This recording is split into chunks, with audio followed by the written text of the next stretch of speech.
사도행전 제3장 제9시 기도 시간에 베드로와 요한이 성전에 올라갈새 나면서 못 걷게 된 이를 사람들이 메고 오니 이는 성전에 들어가는 사람들에게 구걸하기 위하여 날마다 미문이라는 성전문에 두는 자라. 그가 베드로와 요한이 성전에 들어가려 함을 보고 구걸하거늘 베드로가 요한과 더불어 주목하여 우리를 보라. 그가 그들에게서 무엇을 얻을까 하여 바라보거늘 은과 금은 내게 없거니와 내게 있는 이것을 내게 주노니 나사렛 예수 그리스도의 이름으로 일어나 걸으라.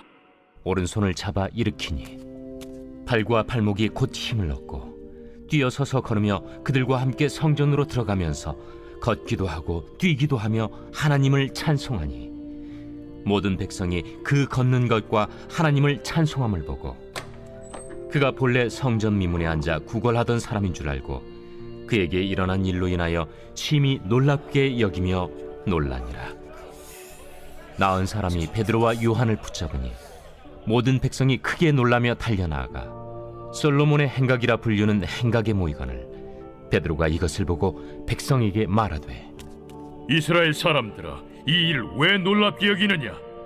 우리 개인의 권능과 경건으로 이 사람을 걷게 한 것처럼 왜 우리를 주목하느냐? 아브라함과 이삭과 야곱의 하나님, 곧 우리 조상의 하나님이 그의 종 예수를 영화롭게 하셨느니라. 너희가 그를 넘겨주고 빌라도가 놓아주기로 결의한 것을 너희가 그 앞에서 거부하였으니 너희가 거룩하고 의로운 일을 거부하고 도리어 살인한 사람을 놓아주기를 구하여 생명의 주를 죽였도다. 그러나 하나님이 죽은 자 가운데서 그를 살리셨으니 우리가 이 일의 증인이라. 그 이름을 믿음으로 그 이름이 너희가 보고하는 이 사람을 성하게 하였나니 예수로 말미암아 난 믿음이 너희 모든 사람 앞에서 이같이 완전히 낫게 하였느니라. 형제들아, 너희가 알지 못하여서 그리하였으며 너희 관리들도 그리한 줄 아노라. 그러나 하나님이 모든 선지자의 입을 통하여 자기의 그리스도께서 고난받으실 일을 미리 알게 하신 것을 이와 같이 이루셨느니라. 그러므로 너희가 회개하고 돌이켜 너희 죄 없이 함을 받으라. 이같이 하면 새롭게 되는 날이 주 앞으로부터 이를 것이요 또 주께서 너희를 위하여 예정하신 그리스도 곧 예수를 보내시리니 하나님이 영원 전부터 거룩한 선지자들의 입을 통하여 말씀하신 바 만물을 회복하실 때까지는 하늘이 마땅히 그를 받아두리라. 모세가 말하되 주 하나님이 너희를 위하여 너희 형제 가운데서 나 같은 선지자 하나를 세울 것이니 너희가 무엇이든지 그의 모든 말을 들을 것이라. 누구든지 그 선지자의 말을 듣지 아니하는 자는 백성 중에서 멸망받으리라 하였고 또한 사무엘 때부터 이어 말한 모든 선지자도 이 때를 가리켜 말하였느니라. 너희는 선지자들의 자손이요 또 하나님이 너희 조상과 더불어 세우신 언약의 자손이라. 아브라함에게 이르시기를 땅 위의 모든 족속이 너희 씨로 말미암아 복을 받으리라 하셨으니 하나님이 그 종을 세워 복 주시려고 너희에게 먼저 보내사 너희로 하여금 돌이켜 각각 그 악함을 버리게 하셨느니라. 할렐루야. 사랑하는 열린문교회 성도 여러분, 오늘도 주님이 주시는 참 평안 가운데 단잠 주무셨습니까? 5월 6일 월요일 하나님께서 허락하신 귀한 하루가 시작되었습니다. 오늘도 하나님의 말씀을 묵상하며 말씀의 선명한 기준이 세워지고 그리고 그 세운 기준으로 오늘 하루를 살아내시는 저와 여러분들이 되셨으면 좋겠습니다. 오늘 매일 성경의 제목은 예수 그리스도의 이름이라고 되어 있습니다. 오늘 말씀은 베드로가 성전 앞에서 나면서 걷지 못하던 자를 고치고 그리고 그를 고치신 분은 예수님이심을 증언하는 말씀이 나옵니다. 베드로와 요한은 기도할 시간이 되어 성전으로 올라가는 길에 그곳에서 나면서부터 걷지 못하는 자를 사람들이 메고 나와 성전 앞에 둡니다.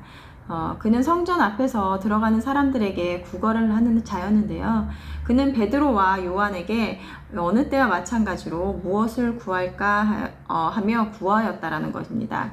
오늘 4절에서 8절 말씀을 보면 베드로가 요한과 더불어 주목하여 이르되 우리를 보라 하니 그가 그들에게 무엇을 얻을까 하여 바라보거늘 베드로가 이르되 은과 금은 내게 없거니와 내게 있는 이것을 내게 주노니 나사렛 예수 그리스도의 이름으로 일어나 걸으라 하고 오른손으로 잡아 일으키니 발과 발목이 곧 힘을 얻고 뛰어서서 걸으며 그들과 함께 성전으로 들어가면서 걷기도 하고 뛰기도 하며 하나님을 찬송하니. 태어나면서부터 한 번도 걸어본 적이 없는 자, 그가 평생에 한 것은 누군가가 데려다 주면 성전 앞에서 구걸하는 것이 그가 할 수 있는 유일한 것이었습니다. 베드로가 그를 불렀을 때 그가 기대했던 것은 그가 먹고 살 수 있게 돈을 주려나 하는 것이었습니다. 그런데 베드로가 하는 말은 너가 기대하는 금과 은은 없지만 예수 그리스도의 이름으로 걸으라 라는 말이었습니다. 그는 평생에 걷기 위해서 그가 할 수 있는 방법들을 다 동원했을 것입니다. 하지만 나올 수 없는 그는 평생 남에게 구걸하며 살 수밖에 없는 처참한 현실 속에서 하루하루를 살았을 것이며 또 이때 당시에 장애인으로 태어난다라는 것은 그의 죄 때문이라는 그 당시 누구나 유대 사회에서 갖고 있었던 생각이었기 때문에 어쩌면 죄로 인해 저주받은 인생이라는 비참한 심정을 가지고 살았을 것입니다. 아무런 희망과 그리고 소망이 없는 삶을 살았을 텐데요.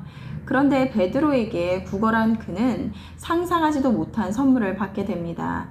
바로 걷게 된 것인데요. 그가 걸을 수 있게 된 것은 무엇 때문이었을까요? 바로 그의 믿음 때문이었습니다. 오늘 16절 말씀을 보면 그 이름을 믿음으로 그 이름이 너희가 보고하는 이 사람을 성하게 하였나니 예수로 말미암아 난 믿음이 너희 모든 사람 앞에서 이같이 완전히 낫게 하였느니라. 예수로 말미암아 난 그의 믿음이 그를 완전하게 나음을 받게 하였다라는 것입니다. 베드로가 예수의 이름으로 걸으라 라고 했을 때 아마 아니 평생 이렇게 이런 거 저런 거 다 해봤는데도 안 되는 걸, 그리고 이건 태어날 때부터 못 걷는 불가능한 일인데 걸으라니, 그 말을 무시하거나 아니면 적어도 의심하는 마음이 있었을 텐데 그는 그것을 완전히 믿었다라는 것입니다. 우리는 예수 그리스도의 보혈의 은혜로 예수 그리스도의 이름만 믿으면 죄와 사망으로부터 자유함을 얻는 구원의 은혜를 입었습니다. 다른 우리의 어떠한 행위나 노력이 아닌 예수 그리스도를 믿는 믿음 하나로 영원한 생명을 얻게 된 것입니다. 하지만 온전한 믿음을 갖는 것이 쉽지 않다라는 것입니다.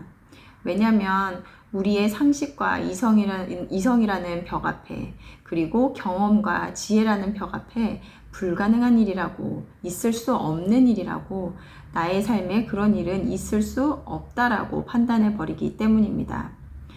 눈에 보여지는 것만 믿으려는 것, 우리는 보이지 않는 하나님의 나라의 일을 믿는다고는 하지만 이해할 수 없기에 받아들여지지 않는다는 것입니다. 바로 우리의 한계로 인해 그 유일한 조건을, 믿음을 갖기 어려운 것입니다. 저는 오늘 말씀을 읽으면서 또 묵상한 것은 베드로의 달라진 모습이었습니다. 오늘 19절에서 21절 말씀을 보면 그러므로 너희가 회개하고 돌이켜 너희 죄 없이 함을 받으라. 이같이 하면 새롭게 되는 날이 주 앞으로부터 이를 것이요 또 주께서 너희를 위하여 예정하신 그리스도 곧 예수를 보내시리니 하나님이 영원전부터 거룩한 선지자들의 입을 통하여 말씀하신 바 만물을 회복하실 때까지는 하늘이 마땅히 그를 받아두리라. 토요일 말씀에서는 성령 강림 사건으로 방언을 하는 제자들을 보고 놀란 사람들에게 현상을 설명하는 베드로의 모습이 나옵니다. 부활하신 예수님과 성령이 오심을 증거하였는데요. 오늘은 못 걷는 자를 치유하고 그것에 대해 놀라는 백성들에게 예수 이름의 권능과 예수가 그리스도이심을 증거하는 말을 합니다. 베드로가 하는 말을 들으면 예전에 예수님께서 계실 때 사탄아 뒤로 물러가라라고 꾸중을 듣기도 하였고, 또 예수님이 십자가를 지실 때 예수님을 모른다고 부인하며 비겁한 모습을 보이기도 하였고, 또 여전히 하나님의 나라의 일을 이해하지 못하던 모습들이 온데간데 없고 이제는 예수님을 증거하는데 완전히 다른 사람처럼 느껴집니다. 그의 말에는 예수님이 그러하셨던 것처럼 권위가 있고, 그리고 하나님 나라의 일을 완전히 깨달은 자의 모습이라는 것입니다. 어떻게 베드로는 완전히 다른 사람이 되었을까요? 바로 오순절 성령 강림 사건 이후로 베드로와 제자들은 성령이 충만함으로 성령의 인도하심을 따라 복음을 증거하였기 때문입니다. 바로 성령 하나님께서 밝히 알려주시고 능력을 주시지 않으면 할 수 없다라는 것입니다. 아까 말하였던 갖기 어렵다는 그 믿음도 나의 노력으로 가지려면 어려우나 하나님이 주시는 것이기에 쉽다라는 것입니다. 그래서 믿음은 어렵기도 하고 반면 쉽다라고도 말하는 것이 그 이유인 것입니다. 그러기에 우리는 해야 하는 것은, 우리가 구해야 하는 것은 성령 하나님의 도우심을 구하며 기도하는 것입니다. 그럴 때 내가 볼 수 없는 것을 보게 하시고 알지 못하였던 것을 깨닫게 하셔서 우리에게 맡겨주신 사명을 온전하게 이루어낼 수 있도록 해주실 것입니다. 오늘 하루 불가능을 가능으로 바꾸는 그 믿음을 허락하여 주시고 또 성령의 권능을 받아 맡기신 일을 온전히 감당하는 우리가 되게 해달라고 구하는 오늘 시간 하루가 되었으면 좋겠습니다. 함께 기도하시겠습니다. 사랑하는 하나님, 오늘 말씀을 통해 다시 한번 진정한 회복과 구원은 예수 그리스도 한 분으로부터 나오는 것임을 깨닫습니다. 눈먼 자가 구하는 것은 그저 눈앞에 먹고 사는 문제였으나 그가 상상하지도 못하였던 진정한 자유와 구원의 은혜가 예수를 믿는 그의 믿음으로 그에게 임하는 것을 보았습니다. 예수의 이름을 의지하며 나아갈 때 우리가 할 수 없는 것들을 그리고 알지 못하는 것들을 알게 하시고 그리고 깨닫게 됨을 고백하게 하시고 참 소망이신 예수님만을 바라보는 우리 모두 될 수 있도록 인도하여 주시옵소서. 감사드리며 예수님의 이름으로 기도드렸습니다. 아멘.